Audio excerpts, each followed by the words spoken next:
Nikhil, Tanuja, Ritu immunity సంపాదించడానికి ఒక్క అడుగు దూరంలో ఉన్నారు. ఎవరైతే నేను పెట్టే పోటీలో గెలిచి చివరి వరకు నిలబడతారో వారు ఇమ్యూనిటీ పొందే హౌస్ కెప్టెన్ గా నిలుస్తారు. ఇంత మంచి అవకాశం మళ్ళీ మనకు రాదు. నేను మీకు పెడుతున్న పోటీ హోల్డ్ ద క్రౌన్. తొందరగా అడిచారు సార్, టెన్షన్ తట్టుకోలేకపోతున్నాను.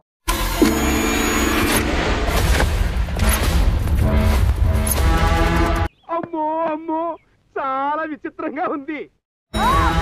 స్ట్రేట్ పెట్టాలి. ఖడ్గం కాదన్న, నా ఎల్బో చూడు. ఖడ్గం కూడా స్ట్రేట్ ఉండాలి. ఓకే, నువ్వు ఎట్లా చెప్తే అట్లా. ఖడ్గం స్ట్రైట్ అని చెప్పారా?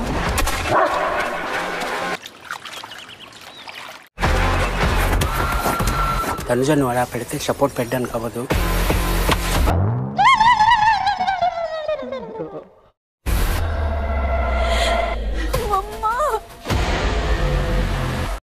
బాగా ఆడాడు కదూ. సారీ.